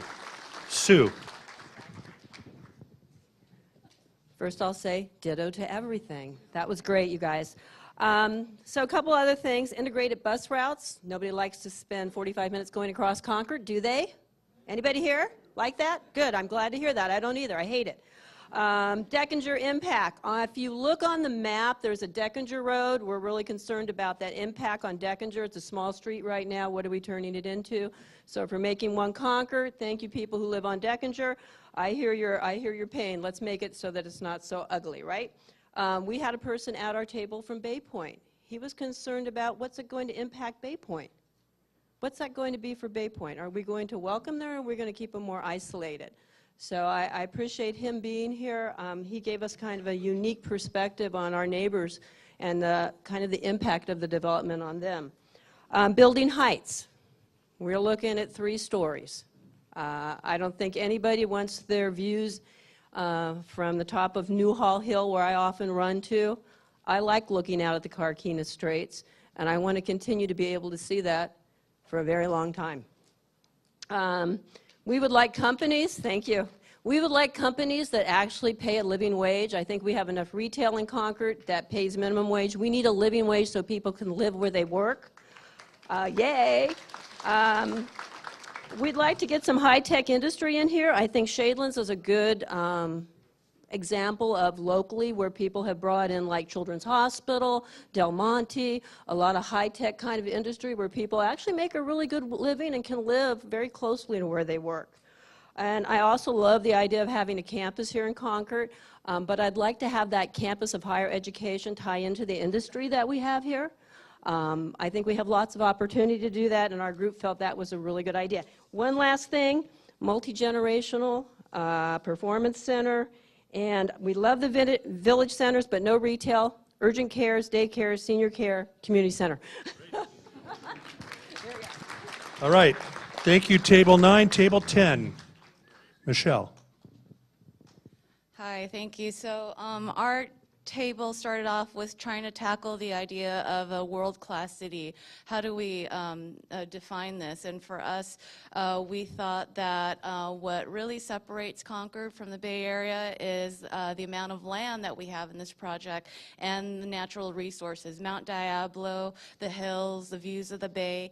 And by creating a world-class city and a culture, we can start by thinking of starting with the idea of the environment and creating this area as possibly a hub for environmental advances, innovation in terms of farm technology, transportation, driverless cars, pedestrian-friendly environment. So really making it a hub of and culture and center for environmental advances that can really attract businesses, brilliant minds in this field. And so that's where we were, our first step in tackling a world-class city, that topic. The next topic we talked about was sports, and that we have a lot of really great high schools and schools that are doing very well in sports, but that they don't have a regional center like in other areas. So it'd be really great to have a huge facility for them to come together and create a sports culture, a family culture for this space. And so to really gear the sports and recreation towards schools and not have it be like a professional facility like Oracle Arena or yeah, Pac-Bell Stadium. And affordable, okay, affordable. All right, so that was sports. Then we talked about transportation. Wow, 2 minutes, that's incredible. Sorry, table. I'm in charge of moving this. Hello, everyone. I'm just going to say ditto to a lot of things. So the bike trails, the multiple transportation networks, the complete streets, that's what we're looking for. We wanted to make sure that everything kind of kept coming back to nature. So lots of trees, lots of linkages to nature. However, we did note some possible areas of concern, including not allowing some of the open space, those greenways, to become abandoned or in some ways unattended to. The concern is about that potentially being able to draw criminal activity. So if there is a way to make sure that those spaces are better used and better managed, that would be much appreciated. We also said that there is some concern about having the homes being being so detached from each other, if we could try and emphasize a lot more high density usages. We also wanted to make sure that there is less fragmentation of the natural and wildlife habitats through the greenways. If there is more ways to connect up that green space so that the animals can move freely and we're not interrupting the environment. We don't want also to turn Concord into a separate Concord, so we are also hoping that there is more opportunities for access, including making sure BART is extended to Antioch, making sure that the design is inclusive for children and others, which it sounds like it is, and making sure that those connections to the new areas from the existing Concord does not just include trails, but possibly include streets.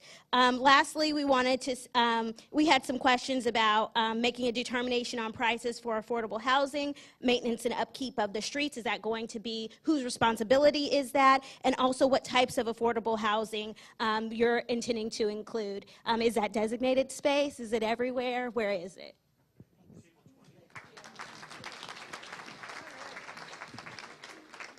Good morning, and I'm happy to say it's still morning and not afternoon. All right, so table 20's ideas. Let's start with, we would like the university to be a tech college, maybe with a tech magnet high school, and have and feed these students right into a tech company in that commercial area. And all of this would have solar roofs and shared parking with the multi-field tournament area. And provide shuttle around the area, because schools and businesses need a lot of parking during the weekdays, and the tournament, we are hoping the tournament area will need a lot of parking on the weekends. Let's see, second, we had complete streets. I would like to ditto the low stress environment, but we would want to use beautiful and protected lanes for bikes and pedestrians as a traffic calming, so that, and we keep our grids, we keep the connection, we keep the safety by making it beautiful and calm with all the trees and the shade, and it will be lovely. And to push car traffic onto the new roads from Concord Boulevard. We would love it for Concord Boulevard to become a complete street with trees separating the pedestrian and bicycles from the vehicles, to calm that down and to push the traffic onto the new roads in this development. Fourth, we would like a Rossmore-style senior center in, the node number 3, with community and social services at each of the village centers. 4, we would like the waterway to have recreational opportunities, perhaps a reservoir with maybe some boating, paddle boat type. Number 6, pedestrian connection across all the green spaces with playgrounds, maybe splash parks. And one last word, one word. We would like the affordable housing to be fully integrated, so there's no affordable neighborhood that gets a bad rap. Hello, my name is Steve Lane, and important things to us were, and the consent that also went around the room, is transportation. One thing, if you look at this map, there's very faintly, and the whole reason this place exists is because of railroads and the rail lines and the rail infrastructure that's in place. And there's been some talk about possibly putting in light rail. Very rarely do you come into a development project where there's the rail infrastructure already in place.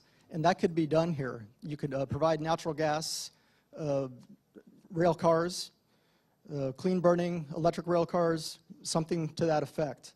So that was very important to us. And they're very historic rails as well. The first rails were laid in 1906, and the rails were involved in all 4 of our major wars.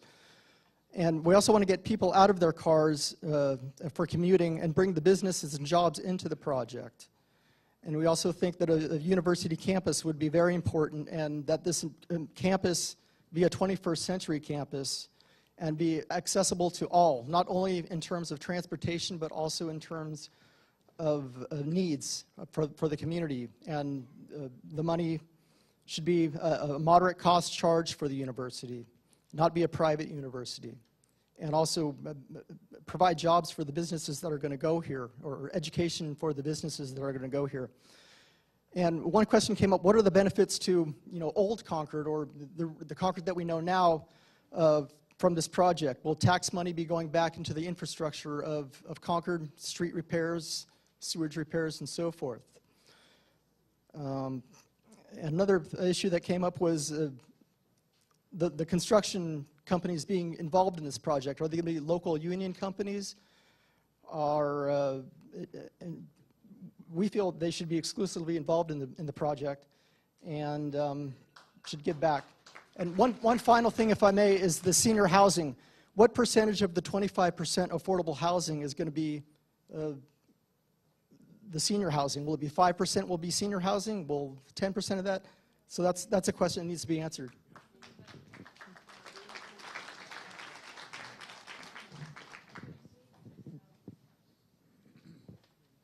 Our table had concerns with traffic, particularly Highway 4, access on and off, as well as the ultimate road width of Willow Pass Road. So that was traffic.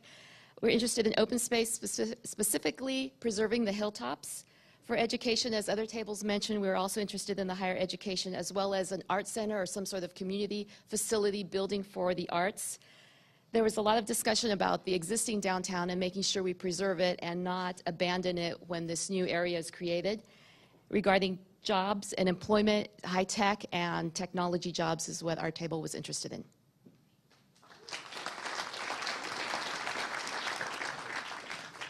Table 13. Great conversations at table 13.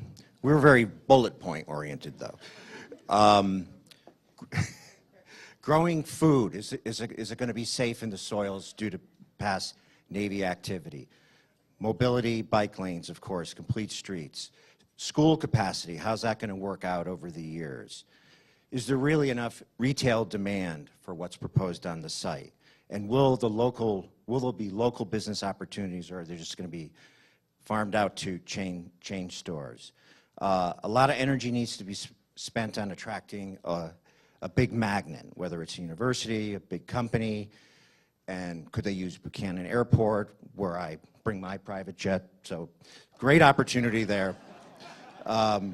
Security, a local substation, police department substation, really can increase security on the site. Fix Bailey Road. The affordable housing commitment, and we felt that the whole spectrum of housing solutions should be seen at the weapons station site. This table didn't think that there would be a big impact due to high-rise buildings close to the BART station. It's been done before in Concord. Big buildings, communities, they can be integrated into communities. Veterans housing, is that going to be found on the site? The tournament park and or a new university, the traffic impacts. Does BART really have the capacity in the future? We know there's a new bond measure, but will there be enough capacity that it'll be attractive on this site because people can get there and get a seat? Local permanent jobs, expanding the job base on-site, good jobs, not taking jobs, low-paying jobs from other places in Concord. Status of the golf course, how does that figure in? We see the boundary around it. And then trail connectivity everywhere. Thanks.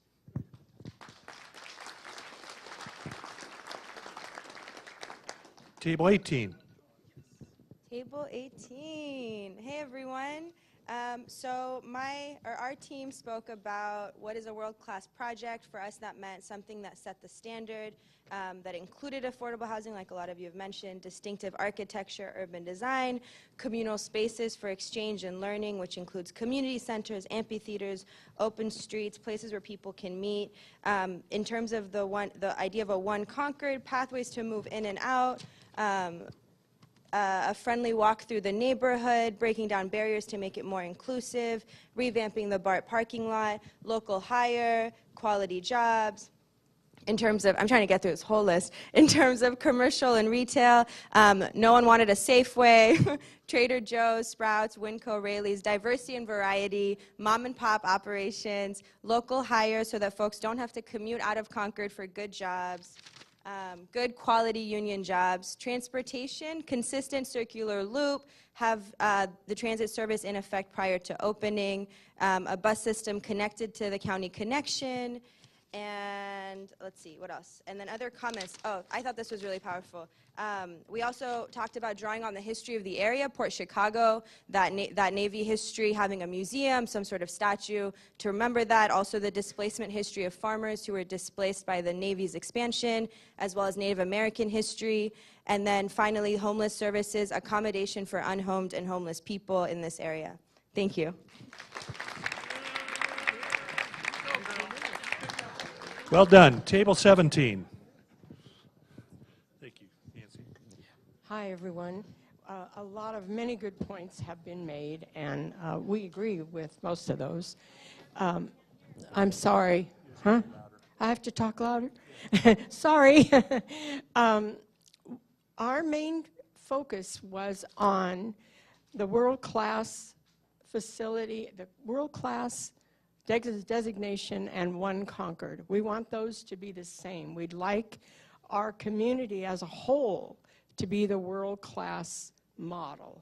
We're looking to the future, so that was really important to us. And in order to do that, the traffic problems and connectivity to Old Concord, that it all needs to be one unit.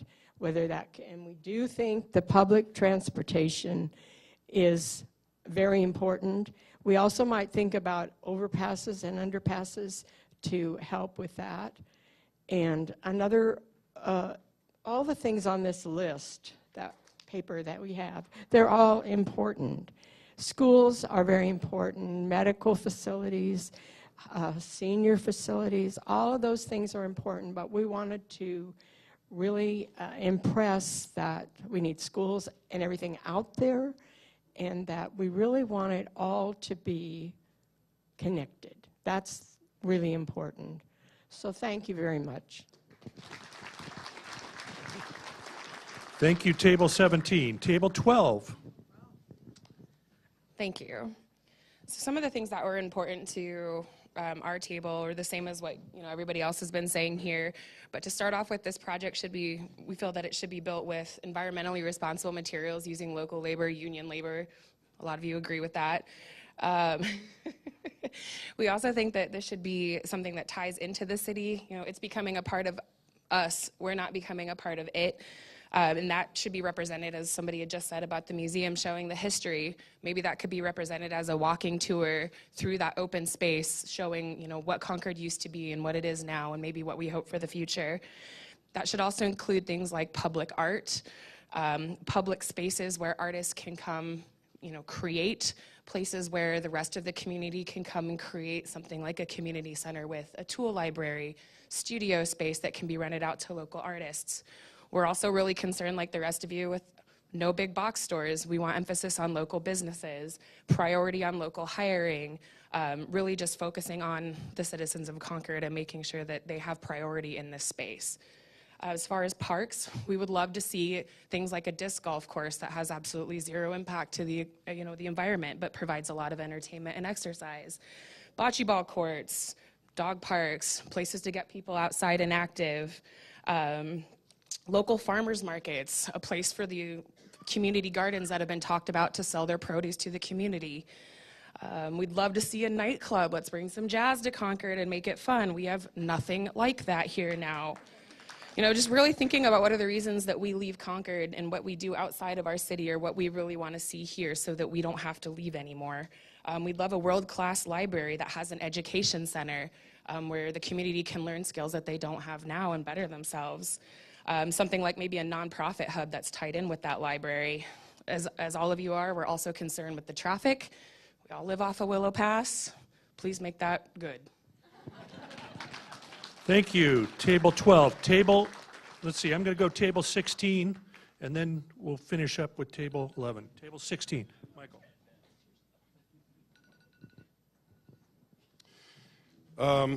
We talked about a lot of things. We agree with a lot of what table 12 said, some of what table 13 said, and most of what table 18 said. Seriously, we did talk a lot about what you all have already mentioned.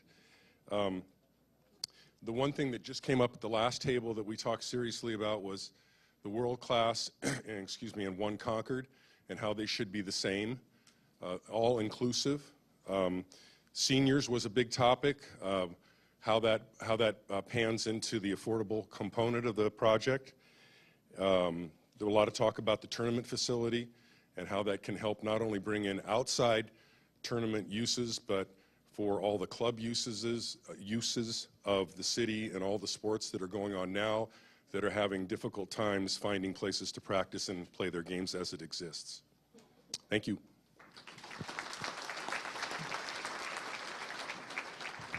And last but not least, table 11. I'm going to take your last minute, so I'm going to. We wanted to look at a lot of the same things that everybody else has been talking about in this room. There are a couple items that nobody's brought up that we'll make a point on that. But how does the traffic affect the surrounding neighborhoods, the entrances in and out of the project, in the development of the landscaping, the native plants, use of the native plants, to instead of, like I say, it has to do with the birds and all the other animals that are already out there on the naval property.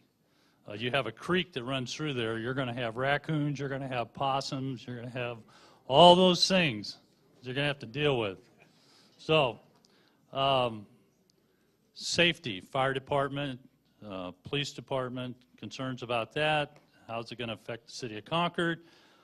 Cultural arts, people have talked about that in classes. The college, good jobs with benefits, local hiring. And going along with those benefits, I look around this room and I don't see a whole lot of young people, and I don't know how much longer I'm going to be alive. I may never see this project, take shape. But along with the hiring and the housing and everything, I have young children. I call them young, but they're almost 30. And childcare, for wherever they work. If they work in the area, childcare would be important to go along with their jobs. Attracting businesses, how do you attract the businesses in the area? Obviously, with Highway 4 the way it is, if supplies, if stuff is coming in, stuff is shipped out, there are concerns about that. Clean transportation, affordable housing, spread out the affordable housing, and also I've heard talk about the homeless, and my own personal desire, because I'm a veteran and I know a lot of veterans, is I'd like to see some housing for veterans. And there's a group down near Monterey, it's called the VTC.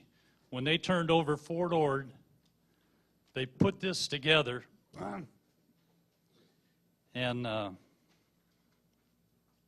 it's really emotional for me because I've never got involved with anything, although I am a veteran. But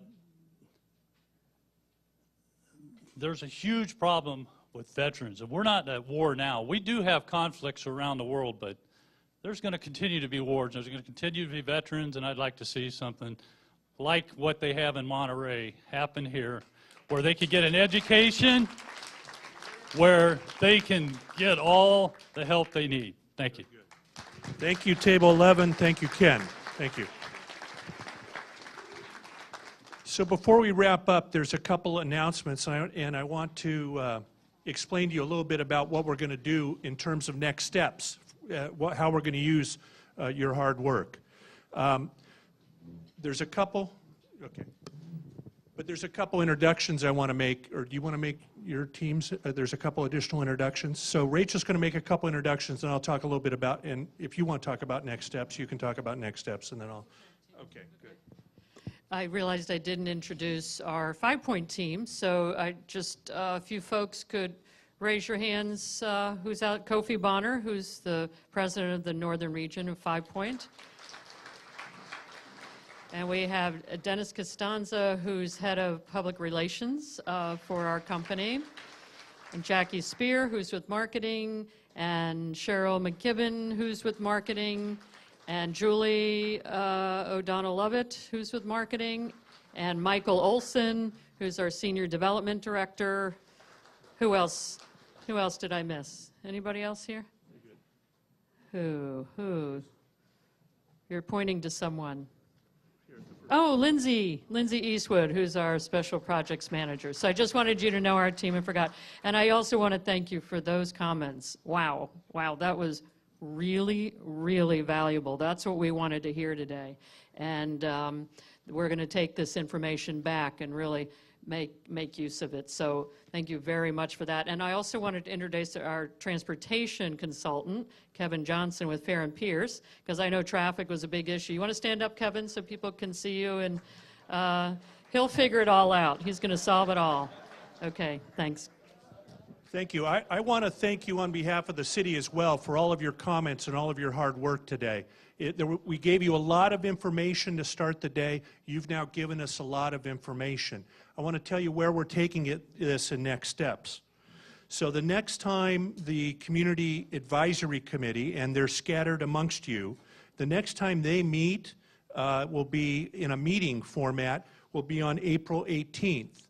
And one of the things that's going to be done at that meeting is we're going to ask them to also provide input and tell us what they thought they heard today, as well as what they think. So on Tuesday evening, April 18th at 6 o'clock in the council chambers, the Community Advisory Committee will be discussing this next. Those are broadcast live, just like a city council meeting, on the local cable channel. They're also recorded and will be available from the city's website. The meetings are available from the city's website. There is also a project website, which we are in the midst of redoing, but it is a wealth of information and history on the project, and that's at concordreuseproject.org. So if you want to follow the project, there's also an opportunity for you to give us your email so that in the future, and when you signed up today, you sort of gave us your emails, hopefully, and we're going to put those in the system so that when we have future meetings, future things that we want to notify you about, we'll send you emails directly from the city's email system. The next step in this process will be for Lennar 5-Point and the Hart-Howerton team to begin to take these ideas and put them into concepts. And so we are planning to have another community workshop on Saturday, June 17th, where we will be asking the community for additional feedback on the iterative processes that the team is using to develop this specific plan. And then for those of you who really like to calendar your life out far in advance, we intend to have another community workshop on Saturday, September 23rd. Most likely we'll be here, but we might actually have to change it over to the Concord Center building on Clayton Road because it can hold 400 or 500 people. We'll have to see. But in that September meeting, we will be, the Hart-Howerton Lennar 5-Point team will be presenting specific plan alternatives for additional comment and feedback. So we want to thank you very much. I almost got you out of here by noon. I did my level best. Thank you very much for your hard work. Have a nice day.